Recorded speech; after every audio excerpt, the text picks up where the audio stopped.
Thank you. I feel very old. Somebody introduced me the other day as a serial entrepreneur. I know there's words that always come after serial, and it's very rarely entrepreneur, so anyway. You can take a break now in your brain, because I'm not going to give you anything about midwifery or maternity care. I'm going to talk about you. I think that's one of the most important things that I've learnt myself in life, is the power of you. People, when I was in nursing and working for the Royal College of Nursing, they were always talking about unleashing the power of nurses and midwives. So I'm going to unleash the power of you so that you can unleash the power of midwifery.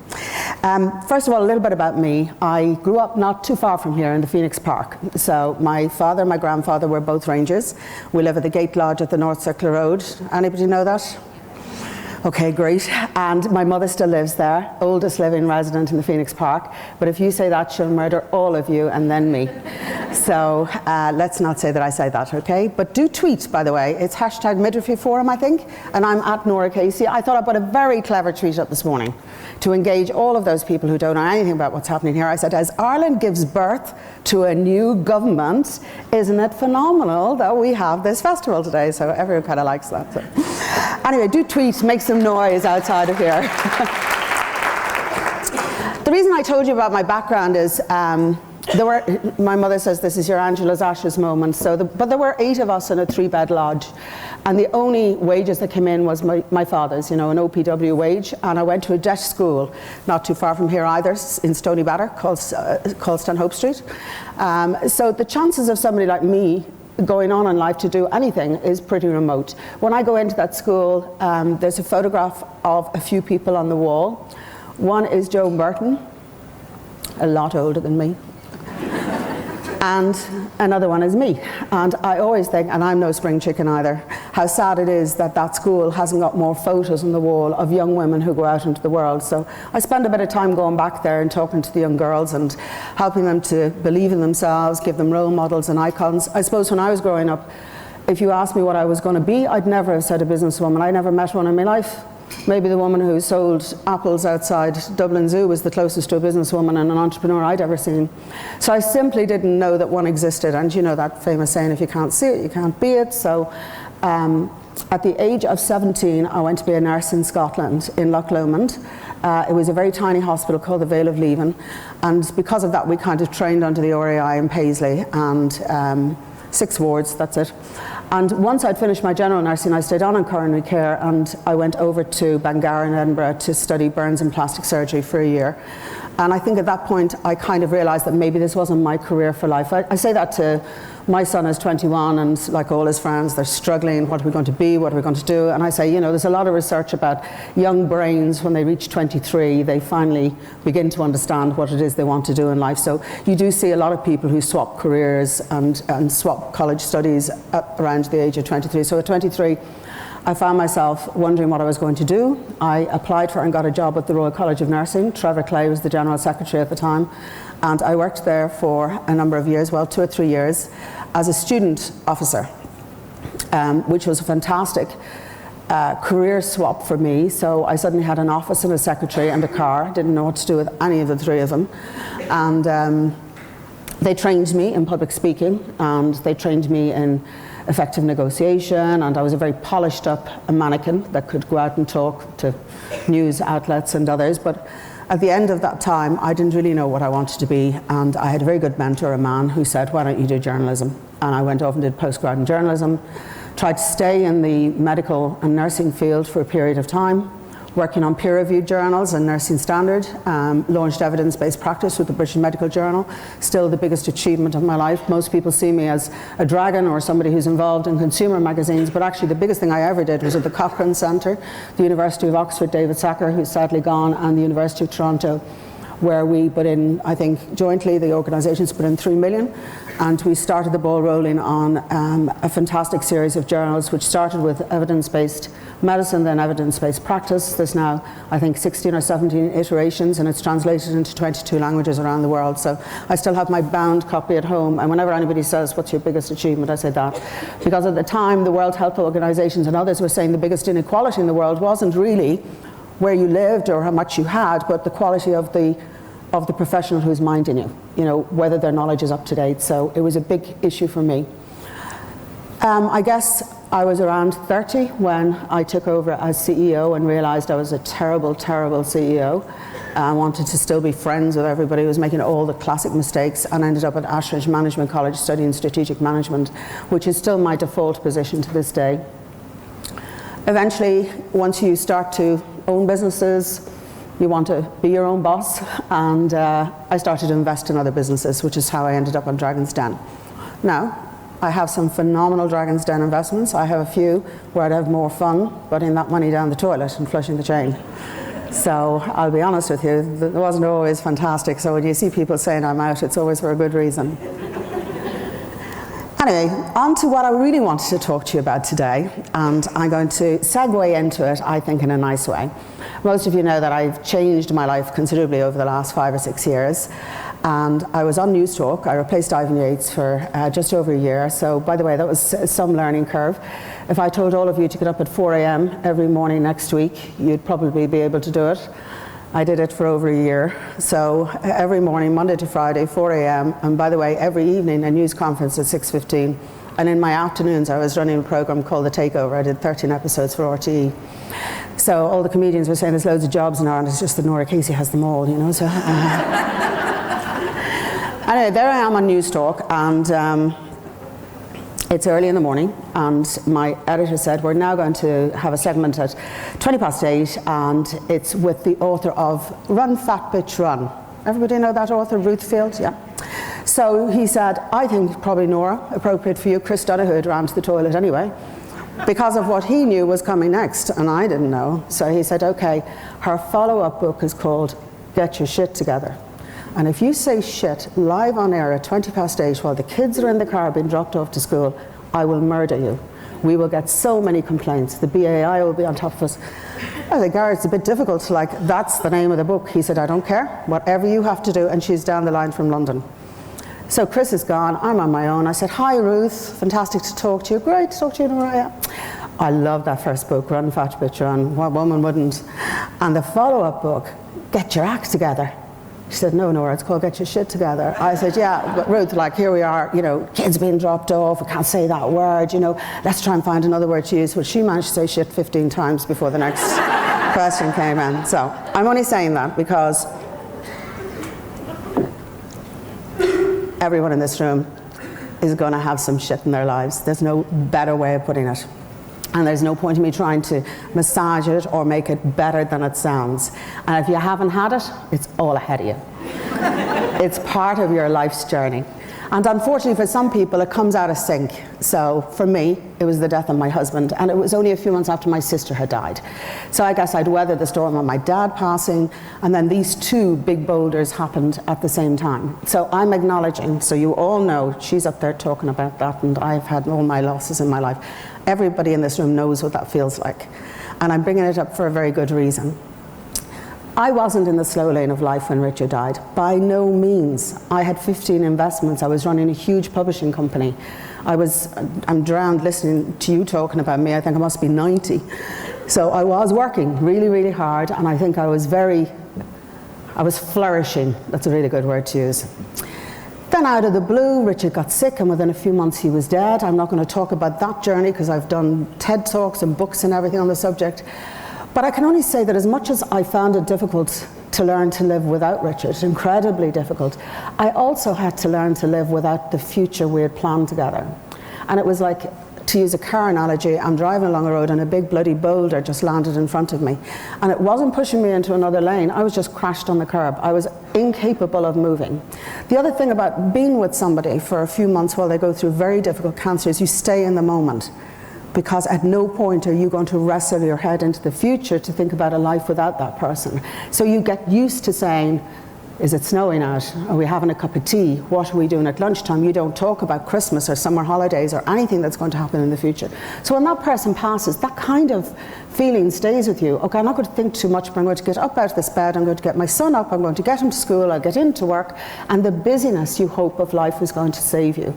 But actually, what I was doing was probably going backwards.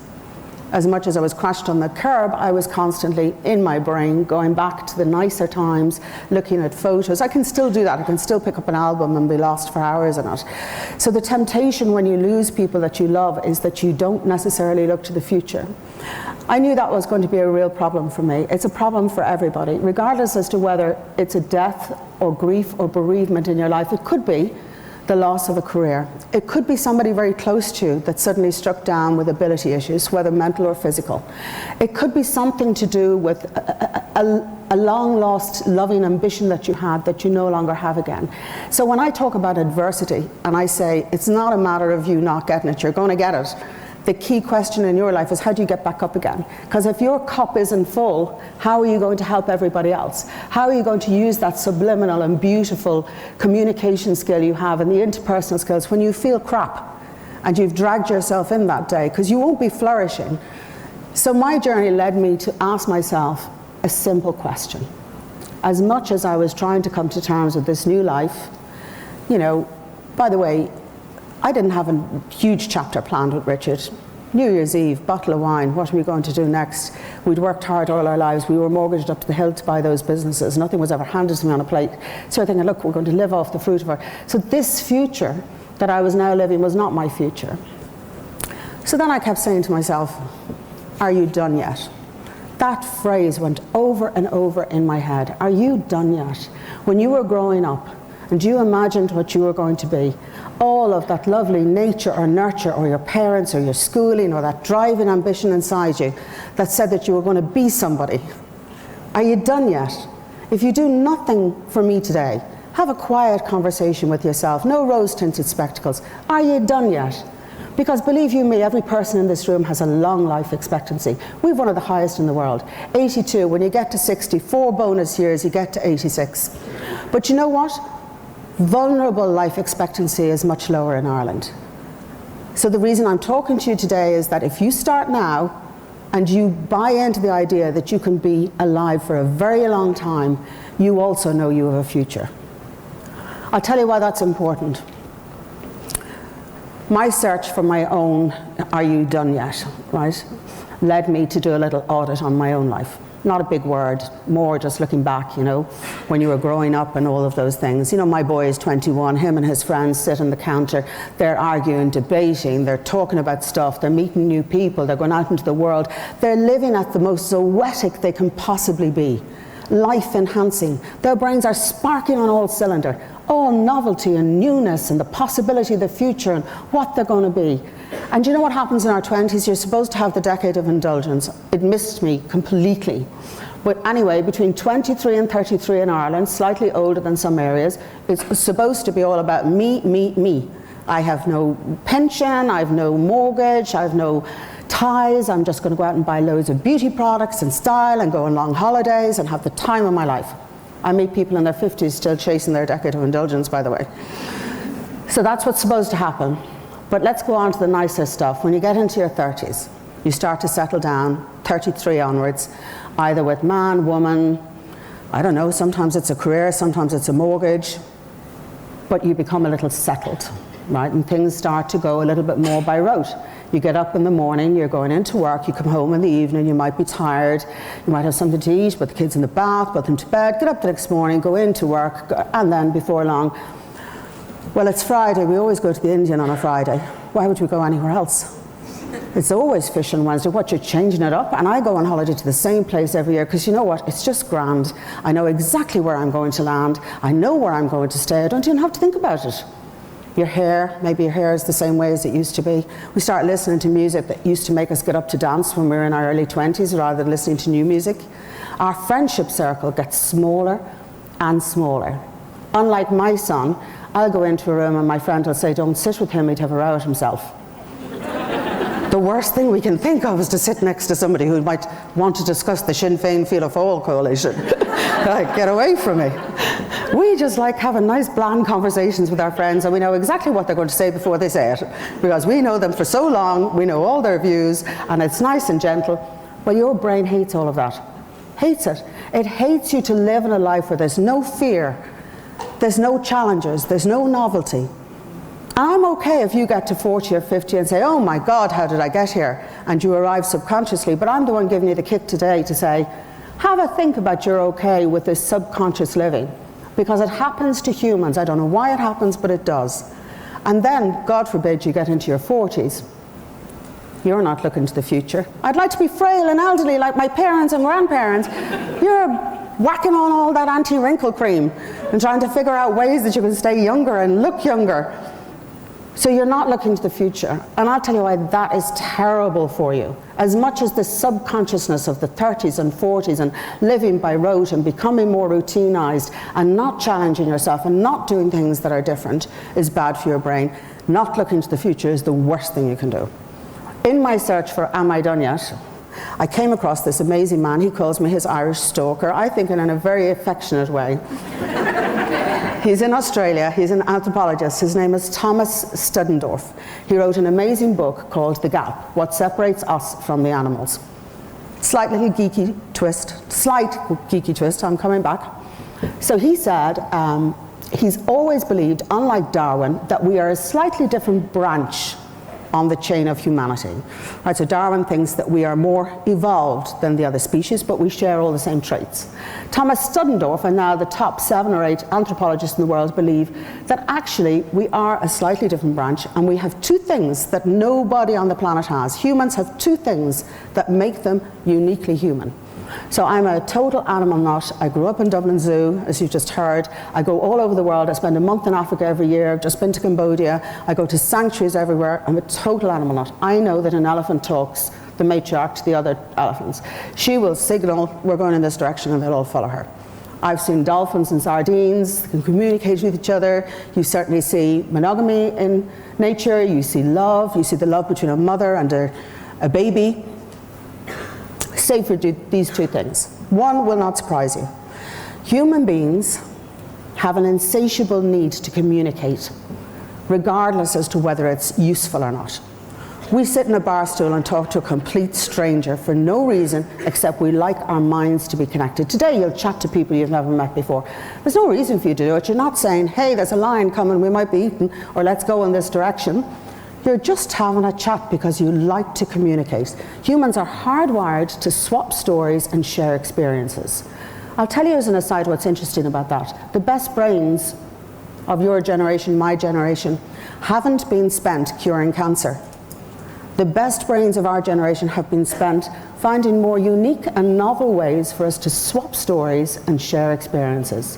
Across LinkedIn, Snapchat, Instagram, and Twitter, globally, we've discovered a way that we can swap stories. I have somebody on Twitter who, to nobody in the world, wakes up every morning and says, "Morning, everyone."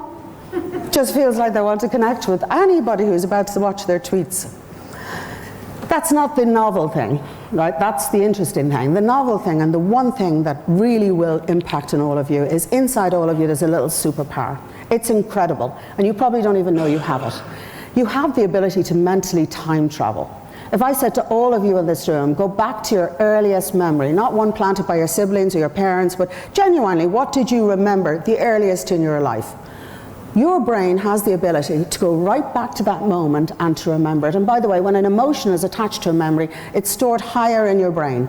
That's why you always remember the first day at school, or maybe, I don't know, moving house or the birth of a sibling. As soon as emotion is attached, it's in a much higher drawer. So here you are with this great ability to mentally time travel into the past. And by the way, you just don't go into the past in your lifetime. You can appreciate right back to the Big Bang Theory. You can understand Stephen Hawking and what he's talking about. You can understand the history of the world and where you sit in it. You can understand the history of your own family and where you fit into it, your own DNA. So it's like a videotape going on all the time, and you consciously and subconsciously use it in all your decision making. And thank the Lord for it, because I wouldn't be standing here speaking to you. I was the most unconfident child you've ever met in your life. I never put my hand up. So through the wonders of plasticity and learning things, you learn to do things in your lifetime. And that's not the neat thing. The neat thing is you also have the ability to ping your brain into the future. That is the most wonderful thing that humans have. You look into the future, and through the power of free will, you put a course, a sat-nav in your brain, and you set a course to get there. And when you stop doing that as humans, you stop moving. There's no question that you stop moving.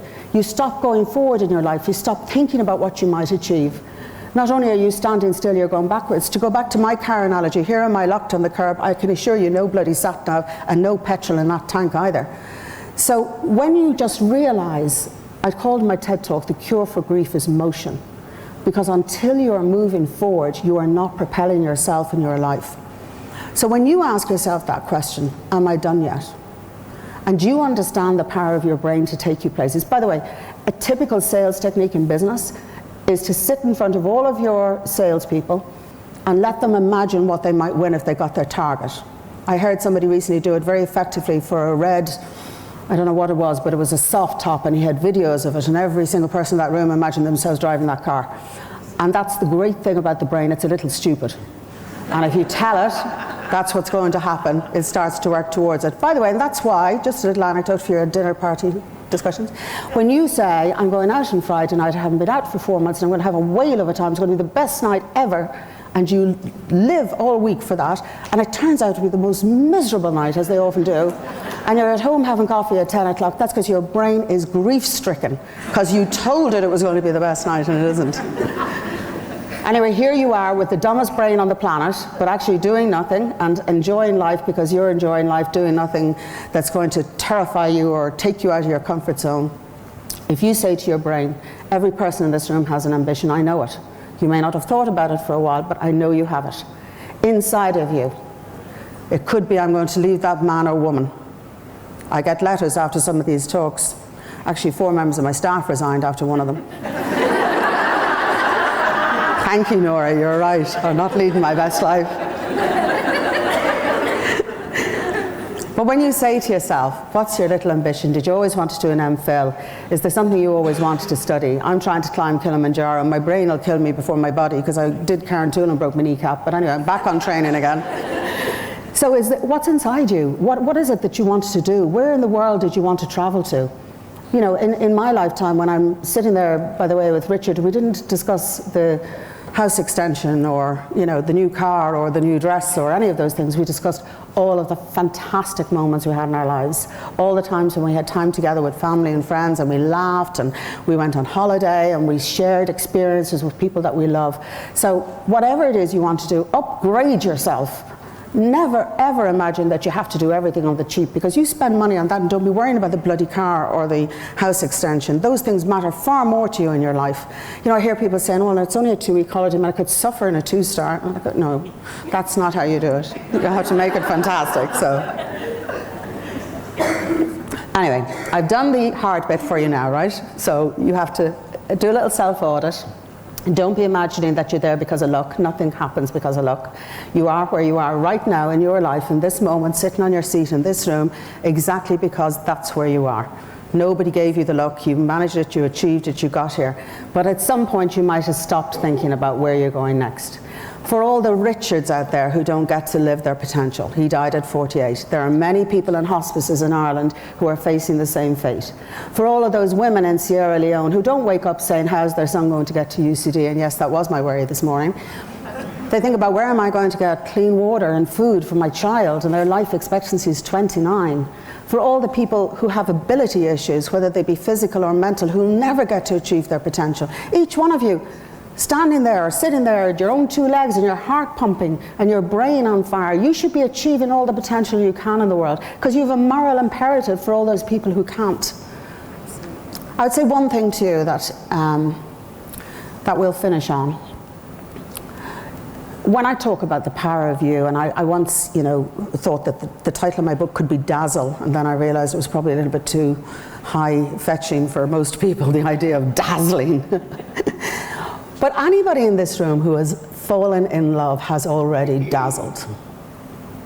So the most human, the most vibrant you will ever be in your life is when you lock eyes across a room with a man or a woman, and your heart starts to hammer and your mouth starts to dry up and your brain is on fire. And by the way, you can stay up all night and still be quite bouncy the next day. So there's a fuel going through your system which is making you the most life-enhancing you can be. People talk about people in love having a wonderful glow. There's many people through the rest of their life, they want to stay in that wonderful, wonderful in-love moment. But if you read the science behind being in love and all that lovely dopamine and everything that you get from it, you understand that you as a human being, people in love run faster, They ski faster down slopes. They write poetry and music and books. It makes them somebody that they don't think they could ever be. But you imagine that's your standard when you were in love and you were giddy and all of those things were going on in your life. That's your standard as to how far you could be in your life. You could be doing that all day, every day, if you just got out of your comfort zone and enhanced your life experiences. For me, I'm a dopamine junkie. If you look at dopamine, there's a wonderful study in the National Geographic who said they took the blood of all of those risk takers, the people who climb mountains when all of us would run back, go into jungles when we'd run the other way. All of those big, powerful leaders in the world, and discovered their dopamine levels were far higher than ordinary people, far higher. So you need a little bit of dopamine in your life, and you can read all of that rubbish on the internet. You can't get it from food. It doesn't pass the blood barrier. You have to get it from inside yourself. While I was crashed on the sofa after Richard died, binge watching Netflix, down in a bottle of wine, murdering anybody who suggested I should go out for a walk, I wasn't creating any dopamine. So it has to come. It's a self-fulfilling prophecy. If you don't get out there and start doing things that simply terrify you every now and again, you aren't creating dopamine. For me, because I had the love of a great man, all those pats and hugs, that gives you great dopamine. People say when you lose somebody you love, it's like being crashed on, coming in cold turkey from cocaine addiction. Because all that dopamine is gone, which is why you've no energy and you're slumped and you're just completely lethargic and disinterested in life. Now, I go whitewater rafting. I zip-lined the longest zip line in the world. I'll throw myself off cliffs in a parachute, anything just to give me that thrill of feeling, I'm alive. So I'm not suggesting any of that for you. Maybe a new friend who has an argument with you every now and again. Maybe go to the hairdressers. Maybe change up the old fashion. Maybe when you say it's an Indian on a Friday, why don't we go and have Italian? Just live wildly.